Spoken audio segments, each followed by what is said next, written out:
Hey, Andrew. Hey, Justin. Hey, Sean. Hey, Andrew. I did it on purpose. He blew it. Yeah, Let's do it again. Sometimes you can't have good guests. Let's do That's it again. true. I mean, sometimes you just get stuck with the one and only Sean Furfaro. I thought we were. I know it's Justin. I thought we were going like there's a cadence to it. I thought we went alphabetical There all is. the time. Justin, you didn't yes and. Okay. Here we go. Also, hey, Justin. Hey, Sean. Hey, Andrew. Hey, Sean. Hey, Andrew. Yes, plan out the window. You say right off the bat, we had something written for the introduction. No, I will quickly run through your ex bio. Is essentially where I stole this from.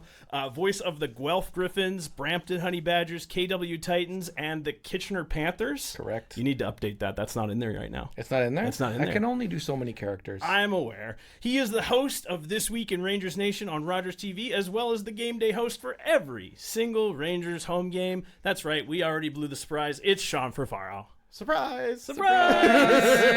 Should I rise up like for those watching like a phoenix? Yeah, like just out of the ashes, like an unnamed bird. Of course. Yeah. Yeah, we don't have the rights to phoenix. Yeah, I know. Yeah, I used to work for a company called that, and we're like, unnamed bird. Yeah. Welcome to the AudPod, where we're talking Kitchener Rangers hockey with the oddballs themselves, Andrew and Justin. Take it away, fellas. Okay, so like really our first question, like all of these things. You do so many things, Sean. Yeah. That's a drop in the bucket, man. Yeah, exactly. Yeah, of course. Yeah, we know that. We know there's other stuff. Yeah. Yeah. Absolutely. So give us a rundown, if you can, of these different things that you host, because I know that there's all of these things we do our research. We Googled you. There's so many things that pop up that you host that are one-offs. Yeah. So, just give us, try and give us a roundup of just, even the last 12 months. Sure. So I'm the voice of the Guelph Griffins. I've been doing that for 18 years. KW Titans in season 7. I took a break for a couple of years, but I've been there since day one. Kitchener Panthers I did for a decade. It's actually where I got my start, and I just returned to them with my son Lucas. Brampton Honey Badgers is my 4th CEBL team. I did the Guelph Nighthawks, the Brampton Honey Badgers, the Hamilton Honey Badgers, the Scarborough Shooting Stars as well. I've been with the CEBL since day one. I do KW Junior Lacrosse. I've worked in a number of different leagues. That's just sports. I also do freelance hosting and emceeing. I do a cross-country dance tour every year from March through May. It's my 13th year doing dance. We noticed you missed some of the Rangers I missed some of the Rangers games. Yeah, I sure did. I sure did. And then, I just did Canada Day for the city of Cambridge. I host an event with the Oakville Milton Humane Society every year. My 5th year coming up. I work with Ron McLean. It's called Prancing with the Stars. It's kind of it's a fundraiser. It's great. And that's a great story, but and a lot of different things like that. So there's a lot of one-offs that I do that you mentioned, but in terms of, from the TV side and the PA side, there's really 4 different elements, right? TV hosting and play-by-play that I've done in different sports, public address announcing, freelance hosting, and convocation name reading is the other thing that I've been doing for, and then voiceover work. So there's really 5 different things that I do. I essentially see a microphone. I'm like, I'm going to talk into that and send an invoice. And just hope for the best. Yeah, that's pretty much, that's it. Is there a script? No, I can keep talking. People ask me often how I got started, and I don't know if we're going to talk about that, but my grade 8 teacher, Bob Sharp, who is a Canadian basketball player, played for the Olympics, Guelph Griffins Hall of Famer, told me when I was 12 years old in his class that he said, "You, my son, have verbal diarrhea."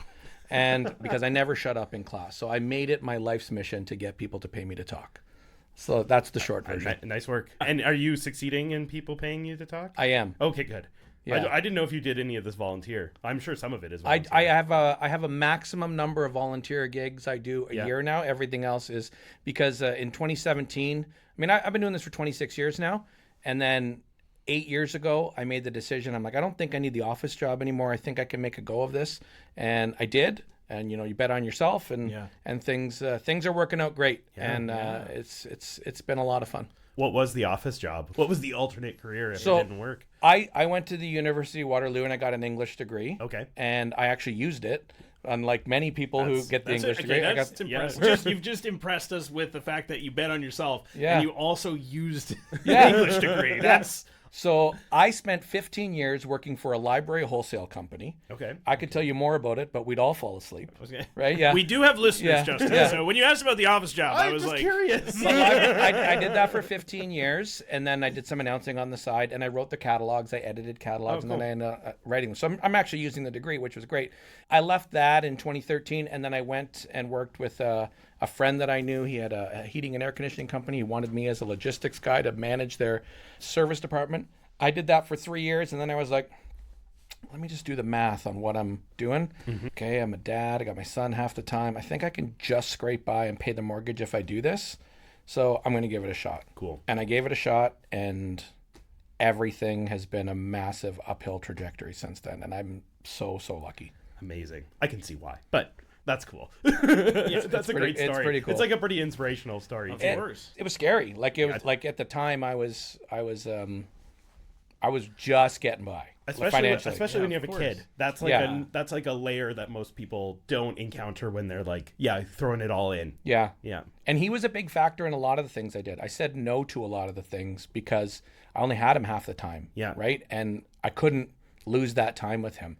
I didn't, at the risk, I'm not going to get into that, but I didn't have my dad around when I was younger. Right. So I'm like, I'm never going to do that to my son. Right. So when I had to do Guelph Griffins stuff, I'm like, we need to find something for Lucas. So Lucas is my son.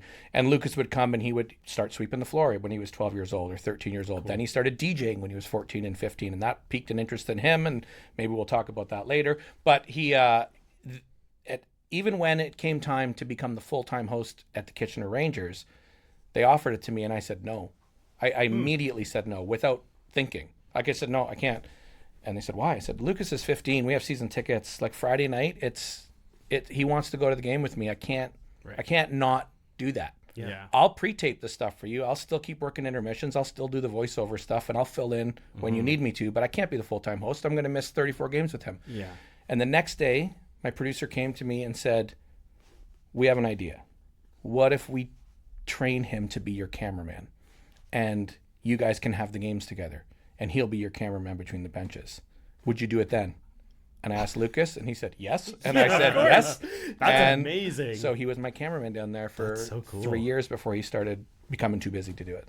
That's so cool. I mean, we have seen him out there, I believe, in the white suit on the ice. That's pretty cool. Yeah, that's pretty awesome. I always had no like it when idea. they announce, they're like, oh, we're going to have the on-ice camera in the next game. We're Yeah. like, oh, yeah, it's Lucas. Yeah. Well, because we're only allowed to have him for, just due to some restrictions at the rink, we're only allowed to have him for 10 games a year. Sure. So we have to pick and choose those games. And then we have to reserve some for the playoffs if we want. Oh, so it's 10 games playoffs inclusive. Yeah, that's right. Oh, wow. We're hoping for more this year, but last year it was 10 games, so we chose, okay, Guelph's here, London's here, Teddy Bear Toss, Remembrance Day. yeah, we picked it all, right, yeah. That makes sense. And that teddy bear toss, like all those images with the overagers, like posing with their teddy bears. Yeah. Oh, yeah. It's beautiful. It's pretty awesome. And then, I mean, for a kid that grew up loving this team and living this team, and he and I would go to the games together, he said to me the first time he did on-ice camera, he said, I came off and he goes, Dad, they score a goal, the goal horn goes, and I'm on the ice. I've never felt that level of adrenaline. It's like I scored the goal. He's like, it's just all funneling down to the center of the ice, and you feel it out there. And so he's really come into his own, and you see some of those blow-by shots. He knows where to place himself. Like on the Pridham penalty shot goal from last year, how he did this perfect follow with Pridham, and it made everything. It was, he's becoming really good at it. Absolutely. That's so cool. Oh, you just brought me right back to the Pridham penalty shot. Which I mean is now goosebumps. Right? Goosebumps. I mean, we said in our last episode, that was kind of the moment, right? That was the moment where I think 7,000 people. We can do this. Yeah. It's and not even we're doing We're going this. to do this. Like, it's happening. Yeah. And I was in the stands for that game, and I was like, oh man, like I can't believe this is happening, but this has been the identity of this team the whole year. I'll tell you this, and I mean this honestly, not just homery stuff. Yeah. I never was worried in that series until it went to overtime in Game 7. I wasn't worried at all, even when we were down. But then when he hit that goal, when he made that goal, and I saw everyone else's eyes, and I'm like, now you get it. Everyone. Now, I didn't lose any sleep over this. I didn't sweat over it. I know these guys well enough. I know what it's like down there. Yeah. I know their belief. Yeah. Now you know it. You're close to the team, right? And you're actually you're picking up on the vibes directly off the players. So that's really interesting because obviously, like, you're that close. Rangers Nation, our town, we're really only getting things, secondhand and trying to, we're all believing in them. And I think the thing for us following that team last year was that we knew they hadn't played their best hockey. Yep. We knew that Jackson Parsons hadn't played his best hockey. Yeah. We knew that the offense hadn't played their best hockey. We knew that the special teams wasn't clicking in those first 3 games. Yep. There were so many things that was like, positive regression, I kept saying in my mind is like, if this just all regresses back to the way that they normally play, the worm could turn, right? Yep. So, I mean, we've gone tangential. Tangential. Off. Now we're talking about the playoffs. Do we do a record scratch when we come back? Right? We should. Let's go. We should. This is a great time for a record scratch. You talked about all that stuff you did, and you talked about the stratospheric rise. However, you didn't talk about one specific thing that we did, in fact, dig up on you. Okay. All right. 2009 was a big year for you. We, Rangers Nation, are sitting here with the man who finished 217th in the World Series of Poker. I did, yeah. No Limit Hold'em. No Limit Hold'em, yeah. I even know how much you took home. $2,885 US. Yeah. Such a random amount. Yeah. I love it. Yeah, which, I mean, that's like 15,000. That's my career earnings page. 15,000, 20,000 nowadays. Yeah, I with bought my inflation. house. I bought my house. Yeah, before the market went crazy, you bought the Waterloo house. Yeah, that's right. Yeah. You got to tell us about the Sean the Shark.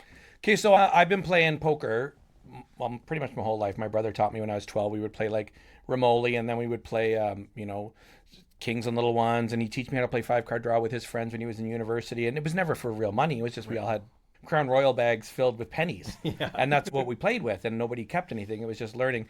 And what a great big brother to teach me how to gamble like that. It was great. But then in university, I took it a little more seriously. I understood the math behind it. I've always been a bit of a logistics guy, and poker is math, right? It's probability and patience. And so I learned a lot about it, and I started playing Texas Hold'em and played in some small games around here. And then, so we had a league, and the winner of the league got to go and represent the league in Las Vegas. Okay. So I won the league that year. Now, I had already played in the World Series in 2007. Okay. I had played in 2007. But the winner of the league got 2 buy-ins for it was a $5,000 prize, $1,500 buy-in, and your trip to Vegas and spending money and everything. But everyone else in the league got a prorated share of anything you won, just for playing in the tournament. Oh, okay. So I got to keep half of what I won, and the other half went to the guys who played. Not how they finished, just how they played. Right. Huh. So we didn't we reserved the money for the prize, and then it all went back to the players. Right. So had I come first in that, it was $750,000. Yeah. I did not. I came 217th. Right. And I played 2 events. I played one 2 days later, and I just missed the money by under an hour in that one. Well, that's pretty good. I mean, that's you went from Waterloo to the World Series of Poker. Yeah, I played a 4th time a couple years later too. Yeah, I still play poker quite regularly. Yeah, I was at a game last week. It's a big part of my life. Good friends. That's cool. So you said that you're it's like math and analytics and whatever. Yeah. But see, you strike me as also a very creative and artistic kind of guy. I am. Just from your color coordination. I'm like, okay, this guy has an eye for it. So tell me about how that blends in and how that makes you, in my opinion, such a good interviewer. The analytics? Yeah. I look at things from a logistics standpoint. Part of my job when I was working in the library wholesale company was logistics. And I did catalogs, but I helped with shipping. So I need to know where things land. So I started to learn a logistic mind. And I have to think, well, A leads to B, leads to C, leads to D. I've always been really good with quick mental arithmetic. And that's when I figured out that poker was really good for me. I'm also, as you can tell, a people person. I love talking to people. I love engaging with people. I like finding the human stories in sports as opposed to the numerical stories. That's what I try to share on our weekly show, on our regular broadcast. And knowing that takes a lot of interaction. Poker is big on interaction, reading body signs. Right, so right. These were things I was already relatively, I'll say, decent at. Right. In my regular life, and I'm like, why don't I put these together and try and win some money? So that's how that worked. But in terms of how it affects my job, when somebody comes and stands beside me for an interview, I don't want to tell you what their goals against average is. I don't want to tell you what their goals are like. Yeah. I want to tell you the story behind it. I want to tell you why Cam Reed chose to go play in Lambton instead of at home. I want to tell you how hard Jackson Parsons worked mentally to get through his first 2 years and then the injury in his third year. I want to tell you about the 35 times we had a conversation before the game, before we ever had an interview on the air. And the reason that interview was so good on the air is because he's comfortable, because we've had 35 previous conversations. Right. It's never going to be, hey, look at me. I want to look at the guy beside me, and I want to show you how great he is. Yeah. My entire mindset is I'm trying to showcase this human being beside me. Yeah. Not the player beside me. No. The human being beside me. And you can learn all you want to learn about number 32 from anyone, but I'm going to tell you about Jackson. So I think that's where that interpretive skill comes in, and I think that's where one of my strengths as an interviewer lies. If I'm not pulling a muscle, patting myself on the back too much. No, definitely not. And we see that when we're watching. I mean, and we shout you out a lot because we really love your intermission. Like we can't make it to all the games, which the only benefit of that really is that we get to see, we get to hear Dan and Jason in the booth, which they're great at calling games. And then we also get to see all your interviews with the players, which actually gives us a chance to learn about the players. And that is a very unique difference with the Kitchener Rangers broadcast versus not all the other broadcasts, but some of the other broadcasts. They are that super analytical. Oh, you only had 3 goals in the last 2 games. Can you tell us how exciting it was to score this goal tonight? It's that doesn't tell us anything because it's a stock hockey answer that we get. We don't get stock hockey answers with you. Well, I don't want stock hockey questions, right? If you're never going to give me a stock hockey answer, if I give them if I lob the softballs over the plate, and I don't try to be I'm not an investigative reporter. I try to tell the guys, let's peek behind the curtain for a second. I tell all the guys what I'm going to ask them in the commercial. Oh yeah, great. All the time. I always tell them. Gives them a chance. And if they say, if they're nervous, I'm like, well, let's talk through. We got 90 seconds right now. Yeah. And let's clean up that answer, but maybe just, be a little more honest about that. And I push them on things. I have an idea of what I'm going to ask. I don't always ask it. I listen to the answer and then I maybe go a different way. Tangent. Squirrel. Yeah. That's me. So that's what we do. But the comfort is really important. I've had guys come out and not want to do an interview, and I have to, give them a little kick. Right? I got some stories about that, but I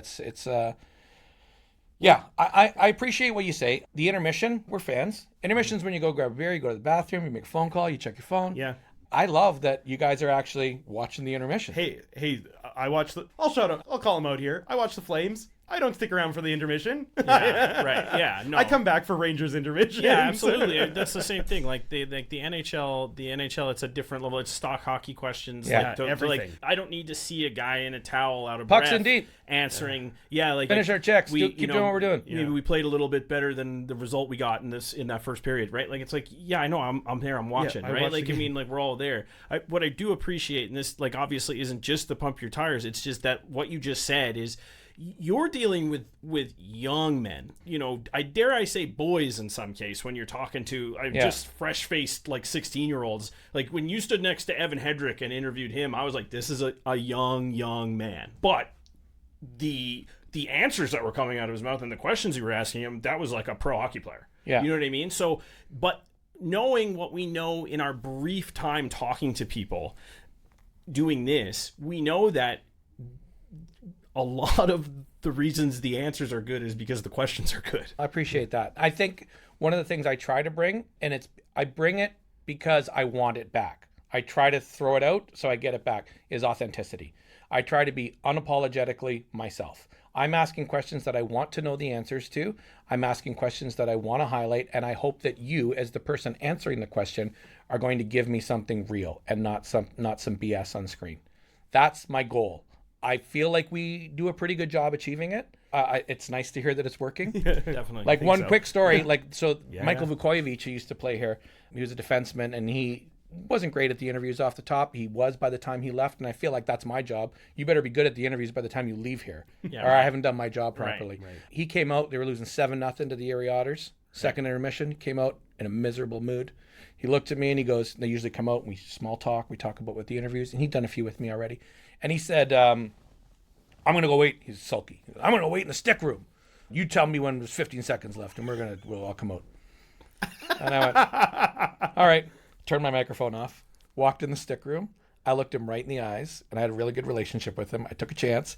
I pointed at him in the face, and I said, you are an NHL drafted defenseman. You are going to have to give, and I swore, a ton of interviews where you're in a terrible mood and the game is not going well. Use this as practice. Come out with me in 10 seconds. Don't give me any BS answers. Don't give me pucks in deep. Yeah. I'm going to ask you questions. Be yourself and give me a great interview. And I walked out. And I'm like, this is either going to go one way or the other. Or he's not going to show up. It's going to be a great interview either way. However it ends, we've got a story. Yeah. It's going to be a great clip. Yeah. So I waited, and 10 seconds later he came and stood beside me, waited, did the interview, did a great interview. Yeah. Sent it to commercial. Normally they walk off, and by the time I throw it to commercial, they're already in the room. Right. He stopped just past the camera, and he turned around as soon as we went to break. And he looked me right in the eyes and he said, "Thank you, I needed that." Oh. And he never did that again. Yeah. Right? Yeah. Although the next time he did try to give me pucks in deep. I said to him before, I'm like, don't give me pucks in deep. And then in the interview, he looks at me and goes, we're just going to get pucks in deep, and smiles at me. And I'm off camera, and I called him on it. And I looked right at him and I went, pucks in deep, huh? It's good. I think that's part of it, though, is you do have this rapport with the guys. And it's natural. It comes natural. It doesn't feel forced. It doesn't feel like you're up there trying to be like buddies with these guys. I think you just have genuinely formed bonds and relationships with these players by being authentically yourself, which I think they appreciate and they can feel, especially being guys in the situation that they're in. Some of them are, NHL draft picks. Some of them are vying to be drafted. I think essentially what I'm curious about is how many of these guys do you keep in touch with? For example, we were kind of amazed to see your family go out and see like Hunter Brstavich play his first professional game. And then we kind of get the vibe that even just like your relationship with when Ando played his 200th game, there's an extra aspect of it that definitely makes the Rangers community and your involvement with the team feel much more like a familial thing. R.I.P. Hunter Brstavich. Yeah. Pour one out Memorial. By the way, let's appreciate the fact that I had to borrow a jersey to get out there for that game. So thank you for that. Anytime. It can come back signed next time. I could have done better on that. Feel like I thought about it after. I may have misled him. I was like, I bet you your jersey comes back signed. And he was like, let me put it this way. That jersey's going to eventually get signed for you. I'll ensure that. Okay. Cool. A lot of these guys end up feeling like family, right? I told you those 35 conversations I have before. That's why it works. This is a real conversation. I tell them, the camera's not there, the light's not there. This is just you and I talking. Let's just have the same conversation we always have. Some connections become stronger. Riley Damiani was at my wedding. You haven't lived until you've done the cha-cha slide at your own wedding beside a former Rangers captain. It's pretty fun. I talked to Matt Sopp yesterday, because we're going to catch up. He's home for a couple weeks. We're going to catch up. I went out for a dance competition in Halifax, and I went to see Reed Valad took me around the St. Mary's Huskies stuff. Cool. In 2 weeks, we're going to Aylmer, and we're shooting a special feature on Cameron Reed. We're going to his home. We're going to tell you the story of Cameron Reed's hockey journey. Awesome. It was originally going to be a 10-minute feature, but we were making it a half-hour special, which is actually going to be the lead into the home opener. So I'm really excited for that. Perfect. You heard it here first. Yeah. Breaking news. Breaking news. You're going to be able to see it in August on Rogers TV. And my show, This Week in Rangers Nation, is normally the lead-in on Friday nights on September 19th. That's going to get pushed to 6. So it's going to be This Week in Rangers Nation, then the Cam Reed special, which title TBD, and then our home opener on the 19th. So you got to watch me 3 times in a row. Sorry about that. Perfect. But we're taking you inside. We want to learn more about Cam's journey and about Cam's family and why that family unit is so strong and how they all got to that draft in LA and got drafted by Nashville, and things like Cam's grandfather, who used to be an equipment manager for the Erie Otters. Like, these are stories you don't know. Yeah. Or the fact that there's a bar in Aylmer called Size that has a picture of 8-year-old Cam Reed and Rene Van Bommel from the London Knights beside each other, playing on the same team. So these are the things I want to tell. I want to show you that side of it. Anyone can tell you how many points he got last year. Right. I don't really care. You can look that up on Wikipedia. 55. Yeah. 55. You know why? Because we called it. Yeah, we one of the few things that Yeah, you were a little off on the Swick, but you nailed the read. You nailed the read. We'll have a chance to make it up to Swick. Yeah. But tangent. So there we were again. But those relationships are important to me. Someone asked me, what are your favorite moments? What are your favorite moments? And I'm like, okay, well, I can tell you about Jancis' 50th goal, or I can tell you about Petizian's goal, or I can tell you about this shutout that happened. But my favorite moments, honestly, one of my favorite moments just happened. It was the NHL draft. And we'll go back to Cam Reed. Did you watch the NHL draft? Of course. He opened it. They asked him about his jacket, and he showed his jacket. And I was at a poker game, shockingly. We're watching the NHL draft. One of the guys at the game goes, "Are you on that jacket?" And I turn around, and there's a picture of me and Cam on the inside of the jacket. That's awesome. At the moment, they say, "This is all the people who helped me get there." Yeah. Oh, the emotion I felt in that moment when we're trying to make these human relationships, and I see that. To me, that's success. That's not that you're going to ask me what my favorite moment is, but if you were to ask me, we know it's the Petizian goal. Yeah, I do. That's true. We don't need to ask this one. I do. That's right up there. I mean, recency bias that just happened a couple weeks ago, but that you asked me that in 10 years, I probably won't be able to tell that story without getting emotional. Yeah. Of course.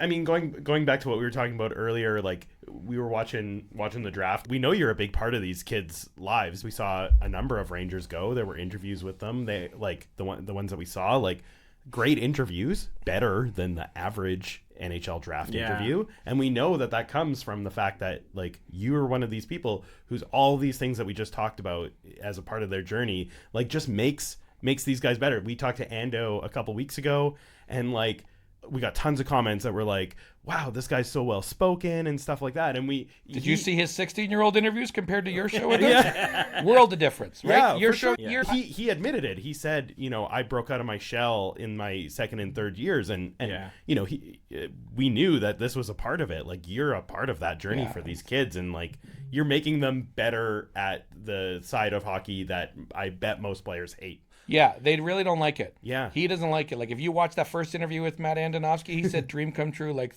13 times on draft day. And we joke about it. Because he wrote that down. We call it the dream come true day. We call it the dream come true interview. But I told you guys, too. Like, I messaged you guys after that Ando one, which was a nice surprise. I didn't know you had him. And I'm like, you got some stuff out of him that I didn't even know. And I feel like there's no one in this league that knows that guy better than I do. Right. And you got some great... I learned things on your show with him. That's cool. And I mean, compared to like how you guys started, like I mean, we don't talk about the early using days. your own words, your own words. Like I listened to the first few and I was like, of course, these guys don't know what they're talking about. No, yeah, they're trying. I'm gonna keep listening because they're trying. Yeah. But by the time, like now, if you would have told me back in September you're going to do an in-depth interview with Ando and I'm going to learn something about Andonovski, I'd be like, I'll take that back. I would have lost because you guys did a fantastic job on it. And I sat there watching. I'm like, man, you guys are getting really good at this. And I love it. And I'll tell you why. Some people in any market, in any sporting endeavor or media endeavor, they're proprietary. They're like, no, this is what I do. This is what I do. This is what I do. I'm like, no, man. There's enough room for all these voices. I love all the different voices. And I love that there was two different voices talking about something we all love and giving a different side of it. And I think the reason I gravitated to your show was because authenticity. It's two guys laughing and goofing off with each other. And I can tell you guys care about each other and you guys like sitting around and talking to each other, right? And to me, when I teach broadcasting, I say, don't memorize anything. Don't write down what you want to say. The camera's your best friend. Imagine you're sitting in a chair across from your best friend. What would you say to him or her about what is happening in this game? That's the best things to watch. That's what makes it relatable. And I think that's why I was drawn to what you guys do. Well, cool. Thank you very much. And we'll end it on that note. No. And that's been the AudPod. Thank you very much. Yeah. No, you're welcome. Really appreciate that. You can come back anytime. Yeah. but that's effort. No, but honestly, like let's talk about those first couple episodes because I'm like, you guys don't know the overage rules. No, you don't know. You're calling him Francisco Pinelli. I'm like, you don't even know the names. No, you couldn't say Misseljevic to save your life. Misaljevic? Yes. I think one time you said you looked at something and I could see that you were struggling. You went panophamies instead of panophemin. And I'm like, oh, you totally bailed on it. You didn't commit to the name. I'm like, one of the things in convocation name reading is like, even if you're wrong, say it like you're the authority on that name. Yeah. And you were like, oh, it's like, you can do so much better. And then you guys did, and chipping away. And I'm like, nah, now I'm looking forward to Fridays. Well, I really appreciate that, Justin, when we started this for us. Right? Yeah. I mean, and I think that's probably what you're talking about, authenticity coming through, a couple guys just having fun. We started this for us. The fact that we're sitting here now, like talking to you about this is we just keep looking at each other like, can't you believe this is just taking off like this? Yeah, I love it. Fun. Yeah. This is so fun. But you said something to me in those early meetings. You said, I really like when podcasters learn on the go and I get to learn with them. And it took all the pressure, I felt like, off of me, because I've always been the type of person that if I'm not good at it the first time, I don't want to do that. I don't want to do that, because I've been lucky enough that I've tried some things in my life and been good at them right away. And I'm like, these are my things. This is what I do. And podcasting was not that. And certainly not the AudPod. Maybe a different kind of podcast I might have been good at right away. But the AudPod, we're definitely not good at right away. And I just feel like you took the pressure off. And then you and I just kind of had fun because we figured no one would ever listen. See, and then you hit the find out portion. Right? That's true. That was a turning point for us. Yeah, we made a podcast for us because we were like brand new Rangers fans. Yep. And we were like, wait a minute. As a new Rangers fan, what the hell is the OHL? Like, we didn't know anything. It was like we'll learn and tell people out loud. We'll just say it out loud, and maybe someone will learn something, or maybe someone will be like, skip ahead. We'll record it, and we'll get to hang out and talk about hockey every week. Yes. And our wives can't say anything because it's a project. Just make a project out of hanging out. Yeah, it works. Yeah. This brings me back to something you were talking about, was the lead-in with Cameron Reed. And I just want to jump back. Was our first introduction to you was last year's lead-in, which was the Jussi Ahoka sketch. Oh, that was great. The Denny Lemieux slapshot sketch. Oh, yeah, that was good. Which I was sitting there being like, first of all, this is so well done. Because my first reaction to anything like that is like, is this a good idea, but it's going to suck because they're hockey guys? Right. Obviously didn't know who you were, and didn't realize that Jussi Ahokas, even though he is the quintessential Finnish hockey player turned coach, he was totally into it. So please take me through that creative process, because just now knowing what I know about Coach Ahokas, how did you pull that off? This was great. This was one of my favorite things. So we did this 6 years ago. I mentioned the story about Michael Vukojevic. We did it with Michael Vukojevic. We recreated. He was fantastic. And I said, 5 years about the time to maybe try it again. And I think it would only work if we did it with Jussi because of the accent and because Jussi has that visual air of disinterest that Denny has in that scene, right? Yes. Do you know what I'm saying? It's perfect. He didn't have to act. He didn't have now, to act. I have to tell you that in Jussi's first year, we talked every game. We talked off the ice. But I did not have a personal relationship with Jussi whatsoever. I only knew game day Jussi. We talked sometimes. We didn't talk. We didn't joke. We didn't text. We didn't do anything. Until one person told me, Jussi has a really great sense of humor. You just got to get to know him a little bit. And I said, okay, well, I don't know that I'm in that circle. Do you think he'd be interested in doing this? And I kind of braced for the answer, expecting a no. And he said, he would be so into that. You just have to ask. Sent the email in to ask. He's like, yeah, I'm flying in from Finland this day. We can do it the next day. And I'm like, okay, here's the script. Came in, nailed it. We did it in 35 minutes. We did 5 takes. Stop. The third one was the usable one. Yeah. And we did the whole thing. It was fantastic. That's awesome. He nailed every element of it. Sure. Yeah. Well, and you were also like, it was a continuous shot. Yeah. Like, it wasn't like you were cutting No, around. we didn't edit. It was like a full scene. Like he was acting like in a stage play. Yeah. And you filmed it. Yeah. And a funny story about that is, so we do it verbatim. Every word for word, except the line where Denny says, probably some English pig with no brains. We changed it to say, I want you to say probably, and you're going to start to say London night. But you say London and I cut you off.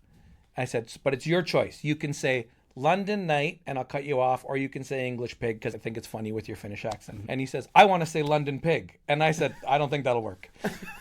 And then he goes, okay, so if you watch it again, I wasn't expecting the London pig. I was expecting the London night. And he said it so fast that I couldn't cut him off in time.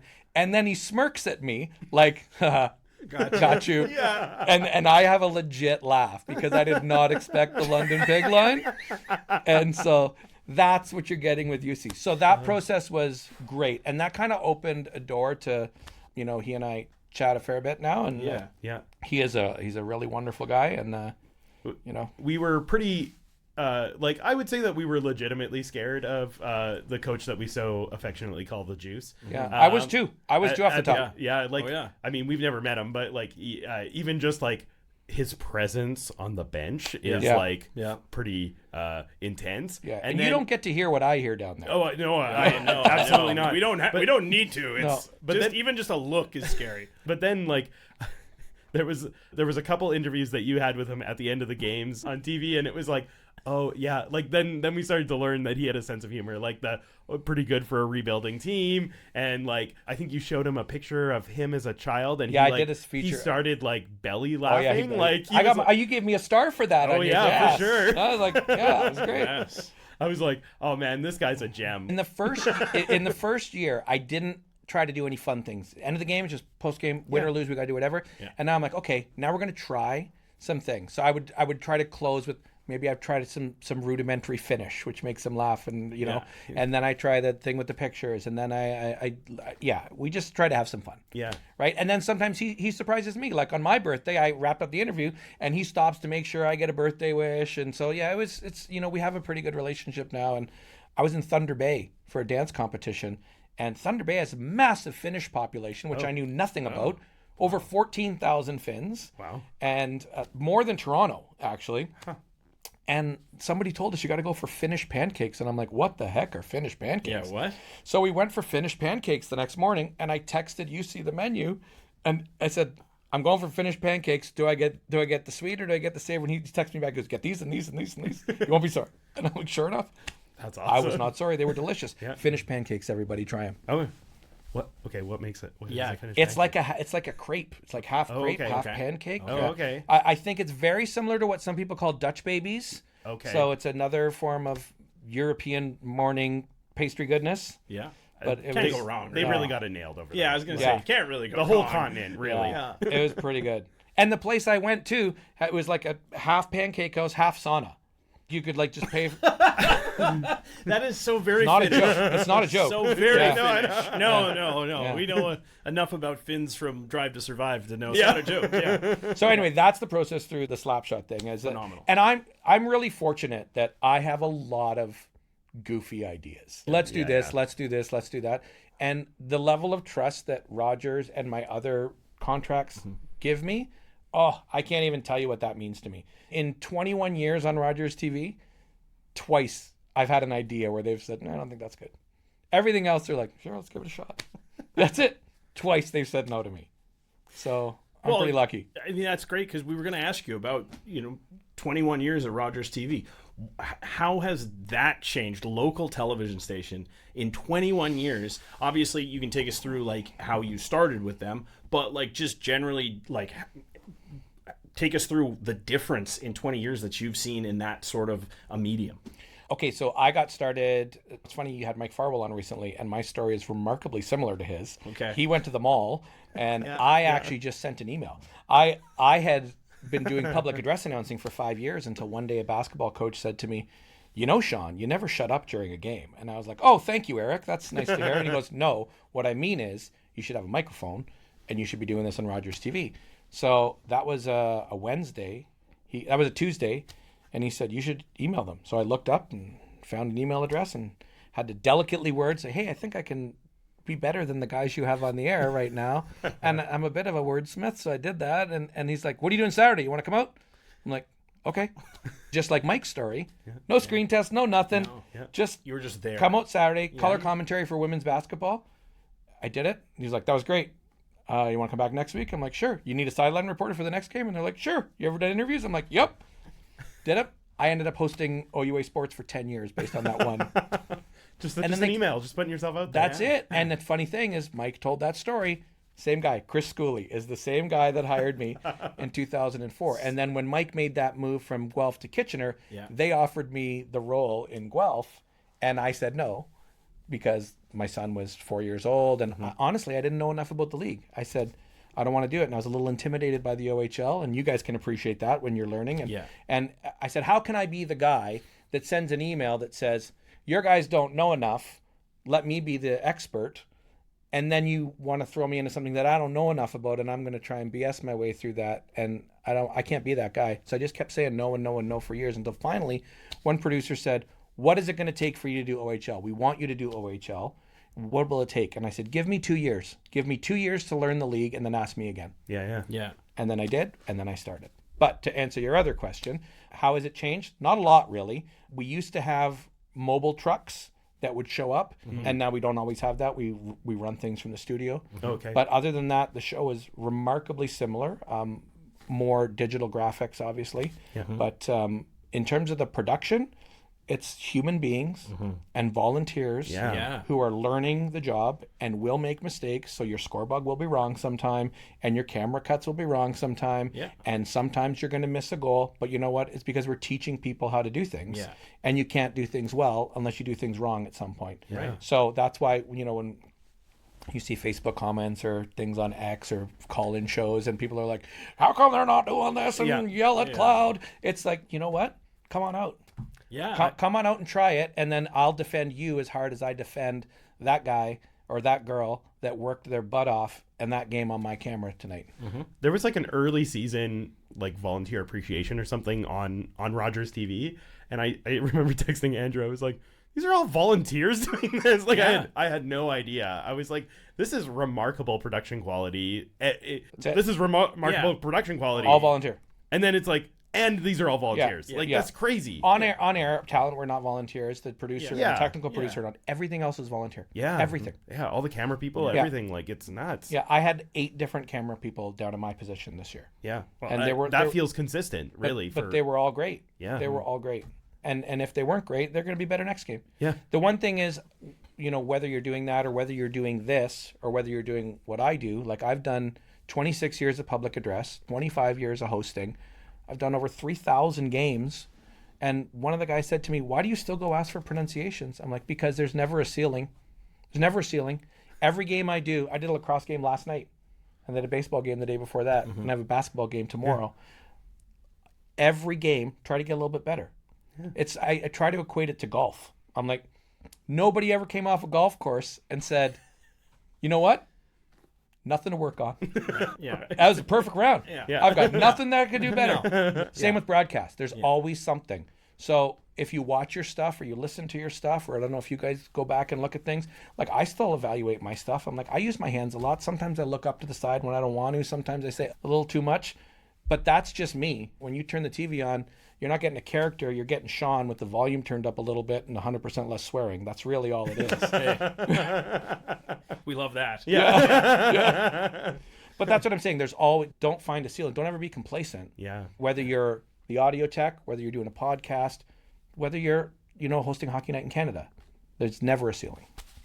Take notes, Hockey Night in Canada. Well, absolutely. Speaking of, and let's just one thing, tangent. I almost did something today that was you guys were both going to love and hate at the same time. I almost showed up in a Calgary Flames shirt and an Edmonton Oilers hat. No, I wish you had. Wow. I'm glad you didn't. That would have been a choice. Because I'm like, you guys have been a roller coaster just sitting there looking at me, right? I did it once in Vancouver. I went to a Canucks Oilers game, wore a Canucks jersey and an Oilers hat. Every single person hated me. They hated me. It was great. I know you wouldn't have done it because the orange and the blue look terrible with the red. Like, they do not coordinate together. They clash. They like you the Battle of Alberta. Clash. Do you ever clash? And I mean, not to cut you off there, but I was going to ask, like, how many closets do you have? Like, how many closets full? Is there a storage unit somewhere in rural southern Ontario? I want to be okay, first of all, it's only a couple closets. And there's a wardrobe. It's only a couple. Second of all, I was at the storage unit today. Called it. My son is moving. is moving home from Calgary, so I had to make some room in the storage unit. So I went there today, and I opened up, looking what's in all these bins, and I opened up the bins, and I'm like, oh, there's those shoes from the Slapshot sketch that I couldn't find. That happened today. Perfect. Cool. Yeah. Unreal. So, there's a lot of clothes. I mean, I'm wearing shorts right now, but I mean, I've got color is a thing. Do you have to do a seasonal swap? No. Oh. Okay. Wow. Well, that's pretty impressive. good. Yeah. So you got some more regular use stuff and some. Yeah. I don't leave the house without something matching, right? Like the glasses. I got 15 different pairs of glasses, colored glasses. Yeah. Yeah. For sure. I mean, got the custom dunks on today. Yeah. Tell us about the dunks. You were talking about it a little bit before we started recording. Okay, so the players got custom Nike dunks to celebrate a great first season. Yeah. And they know I'm shoe guys. I'm a shoe guy, and so Matt Andonovsky and Cameron Mercer designed them, and they gave me the specs. And while they didn't buy me the shoes, they gave me the specs so that I could order my own and match the guys. I'll take one off and show you here if you want to see. So so on the back here on each of these, the guys got, so Ando has one that on one side it says Ando and the other side says 05, or Mercer says Merce and 14, and I got SF on the back. They told me I should have got SF and TV, but I got SF and SF. But these are the exact specs. So that's pretty cool. That's awesome. Yeah, it's pretty fun. But yeah, I mean, even if I'm just wearing a hoodie or something, it's like, well, what glasses and what phone case you got right? So right down to the phone case. Yeah, that's pretty cool. People are like, how much do you spend? I'm like, Temu is great. I was gonna say, some of these things are easy to match. Yeah, real easy. So you mentioned your son coming back from Calgary. Yeah, you talked about him a little bit earlier. Just obviously, he's a huge part of the choices you've made, when you've made them, how you've made them. You've incorporated him into the Rangers. What's he doing out in Calgary? He's coming back. Well, it's my stepson that's out in Calgary. Oh, Sorry, okay. yeah. So not Lucas, Declan. Okay. I refer to him as my son. Yeah. We're all one big family. Yeah. He's coming back, but he was at the Hunter Brustevich game that your jersey made its way to. Yeah. We were out visiting, and then so he's coming back home, and we're really excited about that. But he loves the Rangers too. He did some work with me. He did some DJing at some other things, but it's going to be cool to have both the boys back again. Yeah, absolutely. How is it with obviously Lucas is trying to steal all of your jobs? Like, how is it mentoring your replacement? It's funny because people are like, he's way better than you. And I'm like, first of all, you're so right. Like, he really is. Yeah. The only thing he hasn't done yet is TV. Okay. He's done all the behind the scenes stuff, but I feel like there's not going to be a day too far down the road where he's filling in for me. Yeah. Right? He wants to try it, and I think Rogers wants him to try it. He's getting much more comfortable in front of the camera. PA announcing, even though I have way more experience than him, he's better than me. I will say that. He is better than me. He's bilingual. He's done 5 national championships. Wow. He is carving his own path as a football announcer, which is spectacular. Cool. I know that if I can't be somewhere, he can go. And again, people say, what's it like working with him? I don't work with him that much. He does his own thing. He's got his own contracts that he's built on his own. We do a couple things together where we do Kitchener Panthers together. We're the announcers. We do lacrosse together. We're the announcers. Convocation, he technically works for me. Like, he's one of my readers. But other than that, everything's his own. Cool. And he's doing a really, really. Oh, good for I'm him. super proud of him. Yeah. And it's sometimes he comes to me for help. He's like, I don't know what to say in this email, or I don't know how to handle this. And I'm like, well, here's what I would do. But if you need help, let me know. But I know you'll know the right thing to do. Cool. He's going to be 24, and then he started when he was doing stuff when he was 15. His first game when he was 15. He's just going to be coming up on 600 already. That's nuts. That's. I mean, to be fair, he does softball, and sometimes there's triple headers, so he's padding his numbers. Okay, he's right? A stat patter. That's what I'm saying. Yeah, he's a stat I say patter. to him, like, how much he does junior football? He does 5 in a day. I'm like, I can't. You can't keep up with that. You're going to lap me. Yeah. It's not fair. Well, you know his number. What's your number?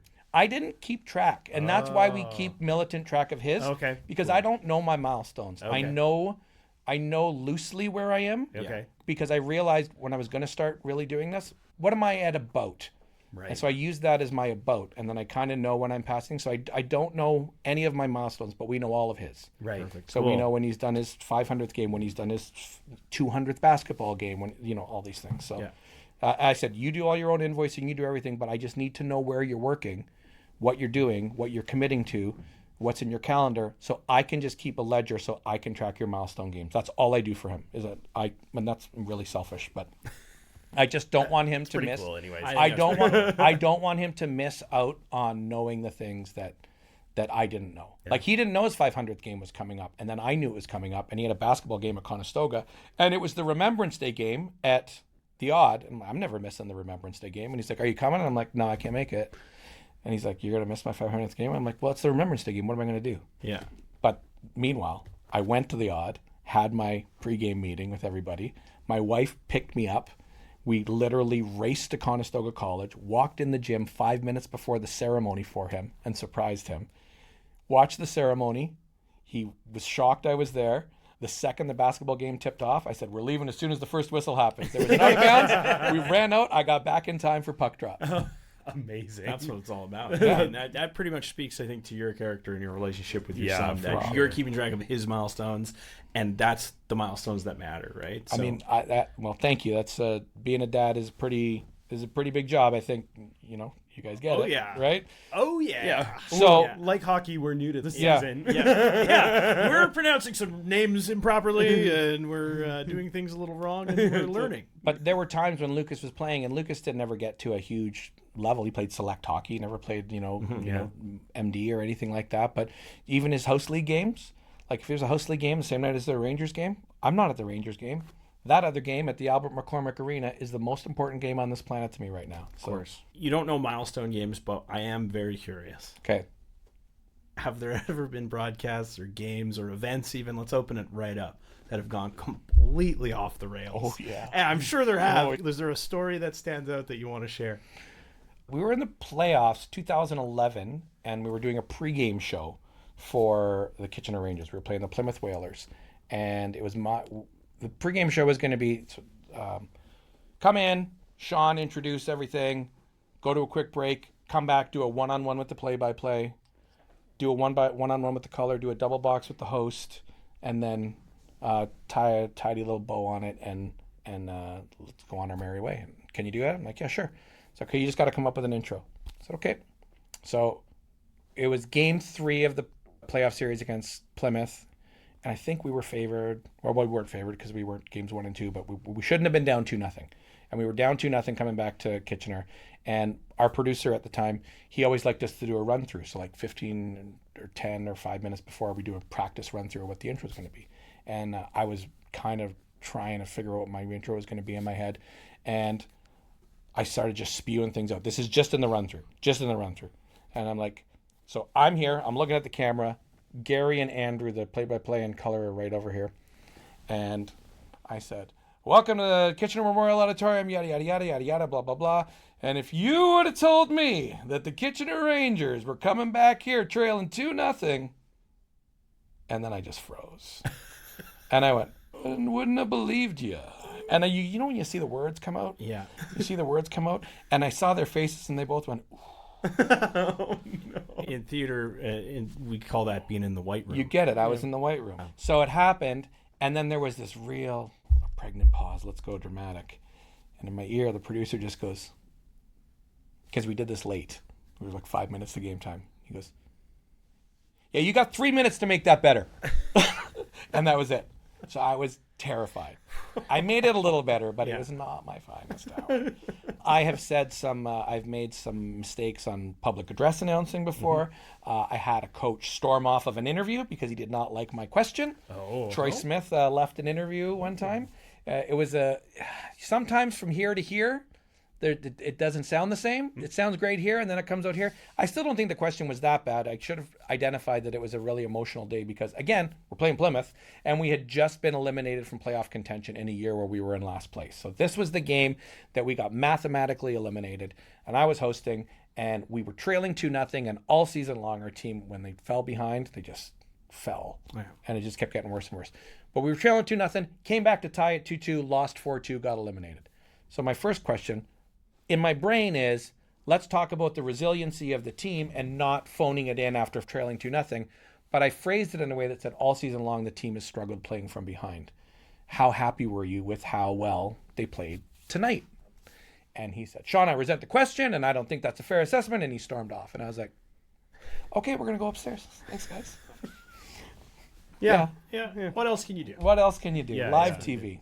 Well, we've taken up a lot of your time. Andrew, I know you had Andrew sent me the list of questions for you. Yeah, did we even get through half of them? I don't think so. No, we didn't even close, but we have to before we wrap this up. Yeah. We have to talk some Rangers hockey. Correct. Looking back at last season and looking at this season. Yeah. Okay, but before we do, Yeah. can I just ask you guys a question? Sure. Because I have a bit of a bone to pick with you guys. Okay. Yeah. Okay. And I told you something was going to come up during this conversation. Okay. Yeah. I think I have to show you a video first. Okay. Okay. I have not shown you the video yet. This will be the first time you see this video, and then after this video, we're going to talk about it. Okay. All right. Okay. All right. So roll the video, please. Kitchener Rangers Hockey on Rogers TV. I am your host, Sean Obi-Wan Furfaro.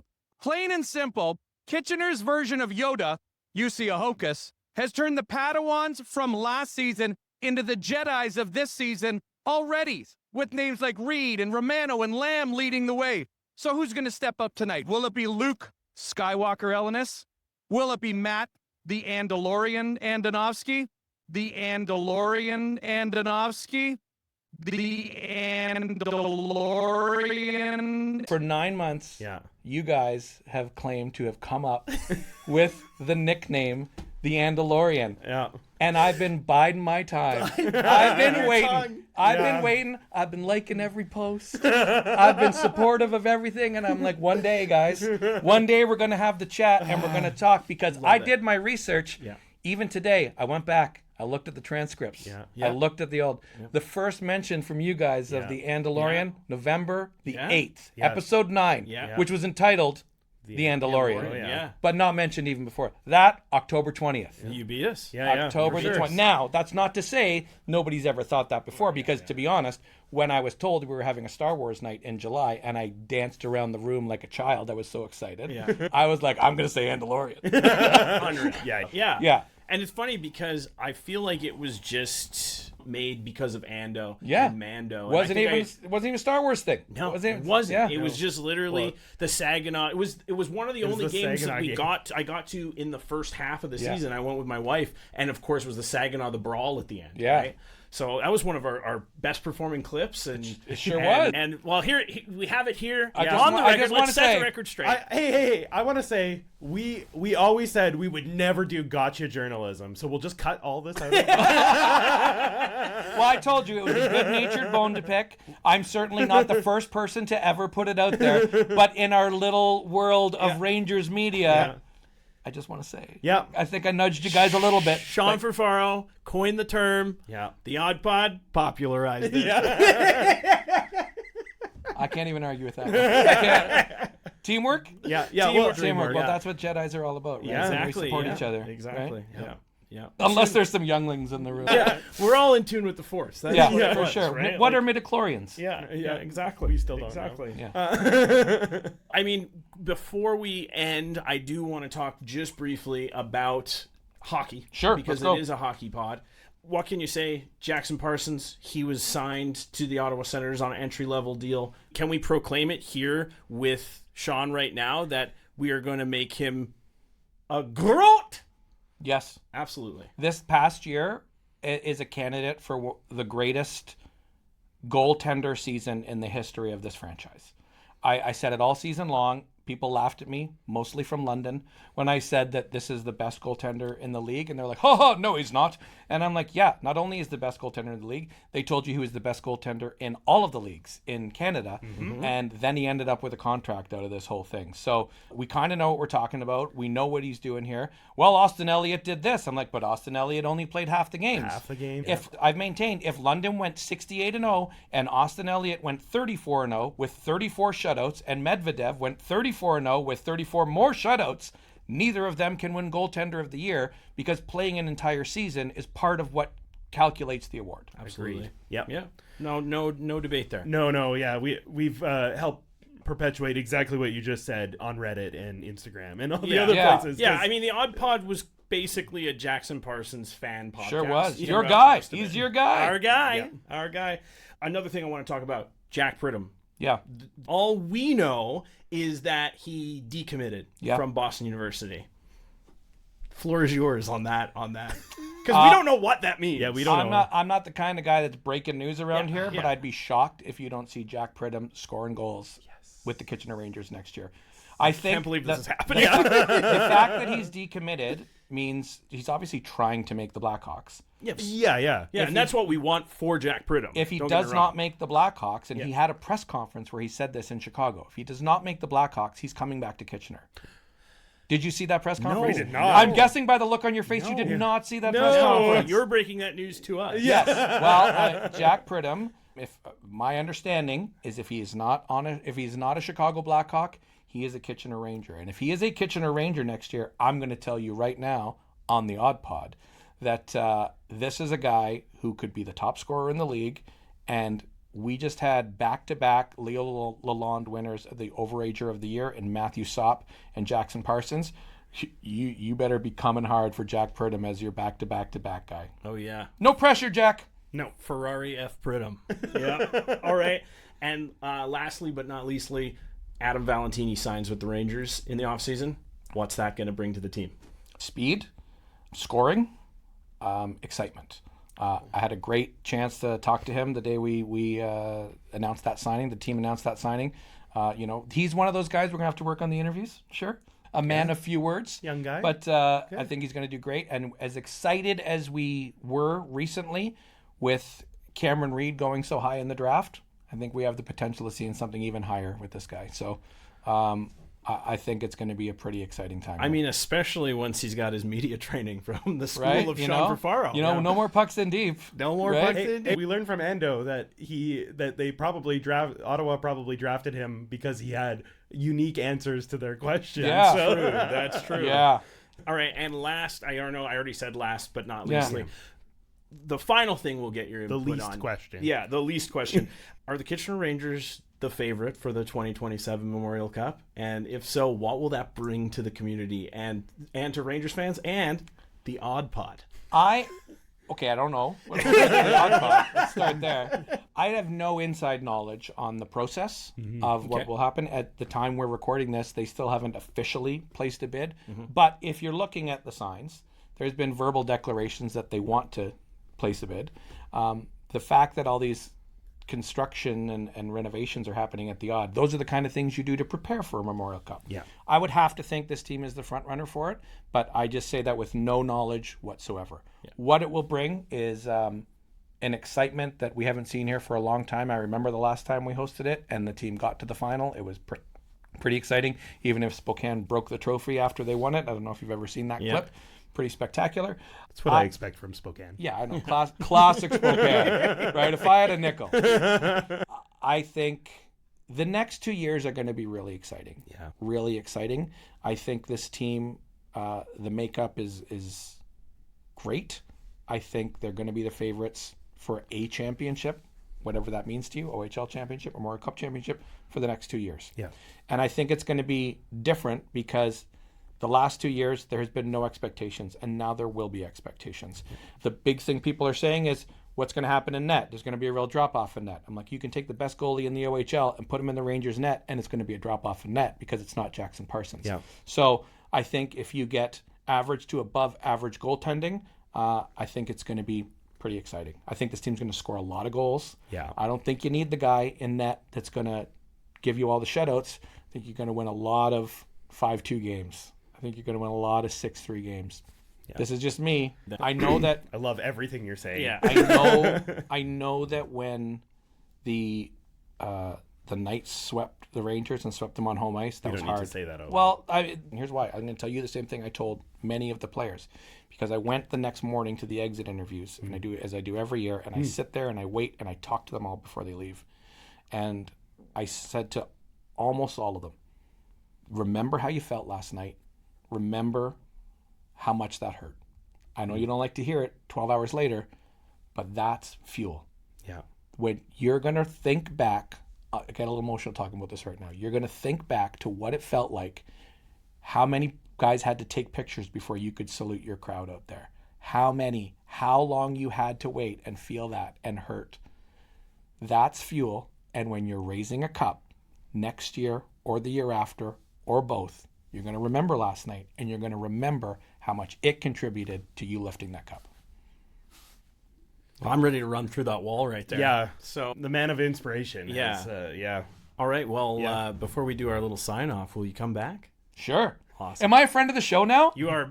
Yes, absolutely. Let's go. Yeah. Let's go. Official. You've been unofficial friend of the show for a long time. You have. So I need to. I want to reveal something to you guys though as well. Okay. I mean, I know we shared this before that I got the Odd Potty. Yeah. Right? Yeah. That is proudly displayed in my office right now. It holds my paper clips. I use a lot of paper clips, by the way. Well, then it's an honor. Yeah. It's not a token thing. But I'm pleased to report, and I've mentioned this on the broadcast, that This Week in Rangers Nation is back for season 2.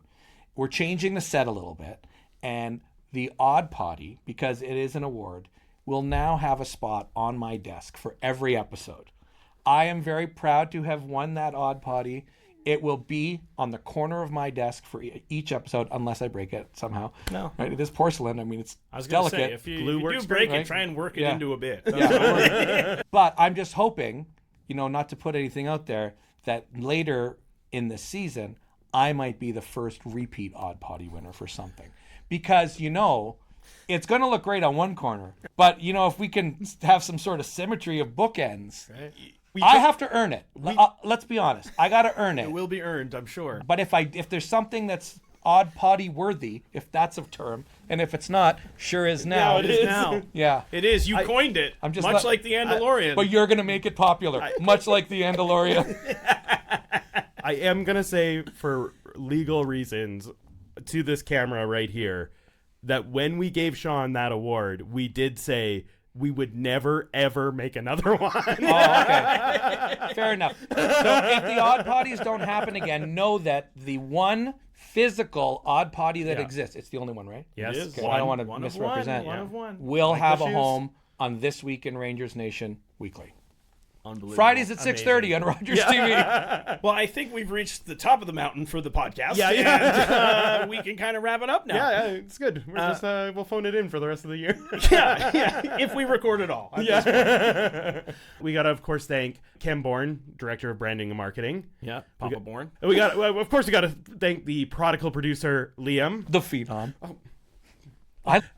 We forgot to shout him out in the last episode, but we got to thank Tim Uniac, our savior of our audio. So thank you, Tim. We even posted about him on Instagram. Now we all know about Tim and his Sens fandom. If Tim does your audio, I'm sorry I'm so loud. Tim is a Sens fan. He's not from Ottawa. He's from this region, but he's closer to London. Yeah, he's in his heart. He's from Ottawa. Yeah, for the NHL. I mean, I think it's just he hates the Leafs, and that's whatever. Good. Most of them, I don't hate newest Leaf Matthew Lachar though. So. Yeah, no, definitely not. Yeah. And you can find us on the socials. At The Odd Podcast on Instagram and TikTok. You can also find us on the YouTubes.